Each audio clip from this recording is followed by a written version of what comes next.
देखिए, जब भी हमारे मुल्क से बाहर पेशेंट जाते हैं, क्योंकि हमारे मुल्क में कुछ ऐसी बीमारियां हैं जो बहुत प्रेवेलेंट हैं, जैसे आपकी टीबी की बीमारी है, या जैसे आजकल कोविड आया है, या पोलियो है। कुछ वैक्सीन जो होती हैं, जब बाहर के मुल्क में जाना हो तो वो मैंडेटरी होती हैं, वो आपको एक कार्ड लेके जाना पड़ता है जब भी किसी भी कंट्री में जाएंगे। ऐसा नहीं है कि आप सऊदी जा रहे हैं तो उसके लिए जरूरी है, लेकिन क्योंकि हमारे हज के लिए जो इतने सबाब के काम के लिए बाहर जा रहे हैं, हम नहीं चाहते इनको किसी तरीके की भी कोई मुश्किलात पैदा हो। इसलिए हमने खुद ये ऑर्गेनाइज किया है कि हमारे यहाँ से एक कार्ड बन रहा है। इस कार्ड पे हम जो है इनको वैक्सीन प्रोवाइड कर रहे हैं, जो हमारे पास हमारे प्रॉपर टेम्परेचर में मेंटेन करनी पड़ती है, और वैक्सीन हमने इनको देनी होती है। ठीक है, वो हमें देनी पड़ती है इनकी एज के हिसाब से। ठीक है, हमारा एक ग्रुप होता है जो 65 ईयर्स के ऊपर होता है, एक 65 ईयर्स के नीचे होता है, तो हम उस हिसाब से उनको वैक्सीन जो है वो डिवाइडेड डोजेज में देते हैं। तो अब इस टाइम मेरे पास जो डोडा में 54 पेशेंट्स हैं आए हुए हमारे पास, जिसमें से 12 पेशेंट जो है मेरे वो 65 ईयर्स के ऊपर हैं। तो हमने उस हिसाब से वैक्सीन मंगाई, क्योंकि इनका जो पीरियड होता है वो इतना प्रोलॉन्ग नहीं होता, लेकिन एक बार जब पेशेंट के अंदर चली जाती है तो उसका इफेक्ट जो होता है वो प्रोलॉन्ग हो जाता है, तो उसके अगेंस्ट एंटीबॉडीज प्रोड्यूस हो जाती हैं। तो वो उस पर एक बार उसको सिर्फ पहले जब प्रिजर्व करना होता है उस टाइम इनका टेम्परेचर मेंटेन करना होता है। तो इस टाइम ये है कि हम तो सिर्फ डोडा के पेशेंट्स को कवर कर रहे हैं। वैसे टोटल हमारी जो चिनाब वैली में इसमें ऑलमोस्ट 166 पेशेंट्स हैं, इसमें से कुछ भद्रवाह के 51 पेशेंट्स हैं, भाटरी के 23 पेशेंट्स हैं, गंदोह के 38 पेशेंट्स हैं, और पूरी जो टोटल हमारा जो है चिनाब वैली ये 166 पेशेंट्स को कवर कर रहा है। फिलहाल हम सिर्फ डोडा को कवर कर रहे हैं, जिसमें 54 पेशेंट्स हैं। ऑलमोस्ट 50-60% पेशेंट को 70% पेशेंट्स को हमने इम्यूनाइज कर दिया है, उनको वैक्सीन मिल चुकी है, और हमने उनको 15-20-25 मिनट बिठाया है, क्योंकि वैक्सीन के अपने कुछ इफेक्ट्स भी होते हैं, कुछ साइड इफेक्ट होते हैं। किसी को इमीडिएटली रिएक्शन हो जाता है जिसको हम एनाफाइलेक्सिस बोलते हैं, या कुछ पेशेंट जो होते हैं उनको 24 घंटे बाद फीवर आ जाता है, वो हम चीजें उनको एक्सप्लेन करके भेजते हैं। ये कार्ड उनके लिए कैरी करना बहुत जरूरी है, क्योंकि हज करने जा रहे हैं, एक सवाब का काम करने जा रहे हैं। हम नहीं चाहते कि बाहर के मुल्क में जाके उनको कुछ परेशानी हो जाए। सऊदी में जाना है, अपने मुल्क से निकल के उनको एक कार्ड प्रोवाइड करेंगे हम, जिस पर पूरा लिखा होगा कि इनको वैक्सीन किस दिन मिली, कौन कौन सी वैक्सीन इनको प्रोवाइड की गई, और इस पे हम ये भी मेंशन करते हैं कि इनको जो कोविड की बूस्टर वैक्सीन है वो कब मिली है। वो एक कार्ड है हमारे पास, वो कार्ड शायद आपने देखा होगा वो कार्ड। तो वो हमारे लिए मैंडेटरी है कि ये सब चीजें हम इनको प्रोवाइड करें, कि हमारे जो हज करने वाले इतना दूर जाना है, इन्होंने अपने मुल्क से इतनी दूर जाना है, इतना सफर करना है, ताकि कोई परेशानी ना आए कल को वहां पहुंच के कुछ को परेशानी हो, किसी का कार्ड पे कुछ कम लिख दिया। हम ये श्योर कर रहे हैं कि पूरा कार्ड जो है कंप्लीट हो, और उस पर पूरा जो जो वैक्सीन इनको मिली है, इनको डेट विद बाकायदा डेट, एज, नेम, जिसमें इनका एड्रेस, इनका फोन नंबर सब कुछ मेंशन होगा। और भी है 6-7 पेशेंट हमारे ऐसे भी जो है वो जम्मू में है, तो यहाँ पहुंच नहीं पाए because of some particular reason, कुछ उनको परेशानियां थी, इस कारण वो यहाँ पहुंच नहीं पाए हैं। उनके लिए भी हमने एक बंदोबस्त करके रखा हुआ है, और उनके लिए हमने अलग से वो कार्ड बना के रखे हैं कि कल अगर वो आते हैं तो कल हम उनको यहाँ पे वैक्सीन प्रोवाइड करेंगे। देखिए, हमारा बिल्कुल डॉक्टर वलीद साहब बैठे हुए हैं। हम जब भी पेशेंट को ये जो हमारी कॉपी बनती है ना, जो हमारी बुकलेट बनती है, जो हमारी बुकलेट दी है हमने अपने पेशेंट्स को, उसमें हमने पेशेंट की पूरी हिस्ट्री लेनी होती है।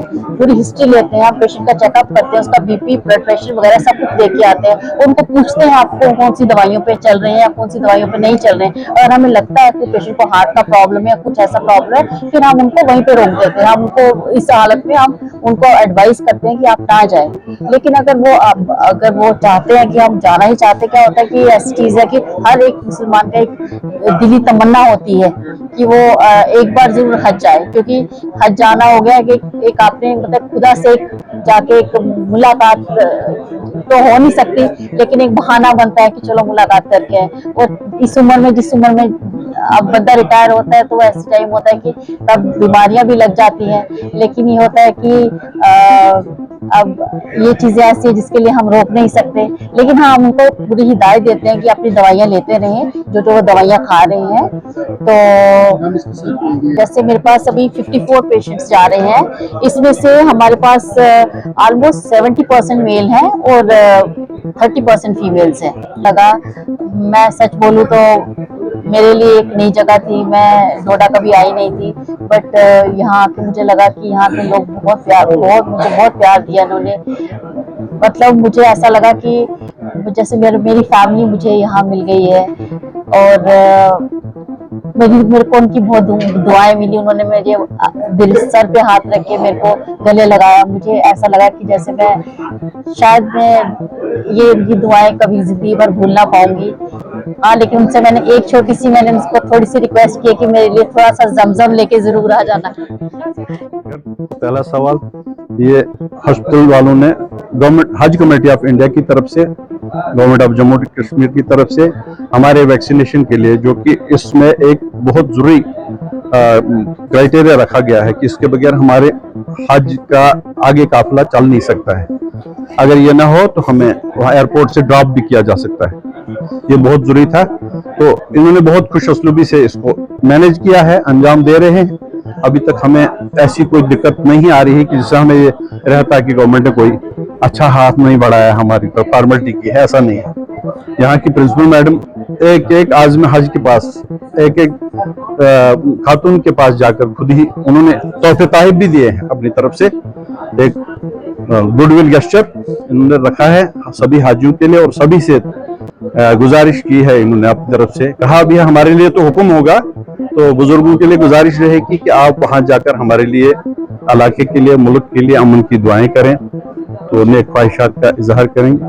क्या रहता है इस दिन का? एक मुसलमान के लिए बहसीत मुसलमान जब से वो होश संभालता है और उस पर फराइज की अदायगी वाजिब हो जाती है, तो उसी दिन से इसका इंतजार रहता है। ये बहुत मुबारक लम्हा होता है हमारी जिंदगी का, क्योंकि अल्लाह के घर का तवाफ, अल्लाह के नबी के उस इलाके का, उस सरजमीन का जहाँ वो खुद आराम फरमा है, उस जगह का, उनकी वहाँ जहाँ जहाँ से उनका गुजर हुआ है, जहाँ जहाँ उनने तकालीफ बर्दाश्त की है, उन चीजों का बजाते खुद अपनी इन आंखों से मुशाहिदा होता है, और इसमें हमारे ईमान में मजीद इजाफा होता है कि हाँ हकीकतन ये, खैर हमारा तो ये कामिल ईमान है और हमें ये पर ईमान लाया है कि ऐसा है, अगर हम खुद अपनी आंखों से देख के आते हैं। ये एक हाजी के लिए ऐसा मौका होता है कि अगर बखूबी अल्लाह के फजल से अंजाम पाया, तो इसका मतलब है वो अज सरनो वहां से एक रिप्रेजेंटेटिव बन के आता है इस्लाम का, अमन का, खैर ख्वाही का, अपने लिए और अपने अवाम के लिए, अपने बीवी बच्चों के लिए, अपने मुल्क के लिए। तो हमारा फर्ज अवलीन होगा कि हम अपने मुल्क के लिए, अपनी रियासत के लिए, अपने लोगों के लिए, अपने घर के लिए, अपने बीवी बच्चों के लिए वहाँ दुआएं करने वाला। हमारे जाने का वहाँ तो कोई मकसद है नहीं, एज विजिटर हम नहीं जा रहे हैं, हम फराइज मनसबी के लिए जा रहे हैं, अदायगी के लिए जा रहे हैं। ये ऐसी कोई विजिट नहीं है कि जहाँ हम इन चीजों को बोल जाए, वरना हमारे जाने का मकसद कतन कुछ नहीं रहता। कितना एक्साइटेड है आप? बात का तो अल्लाह को ही इल्म है, बाकी ये ऐसी इबादत है, और हर कोई इबादत जब तक उसमें अल्लाह का दस्त शफ़क़त नहीं होगा, वो अंजाम बखैर नहीं हो सकती। बस यही मेरी अल्लाह से दुआ रहेगी कि हमारी सेहत, आपकी सेहत, आप हमारे लिए दुआएं करें। सफर मुश्किल है तो इसके लिए हमें आसानी हो जाएगी आपकी दुआओं से।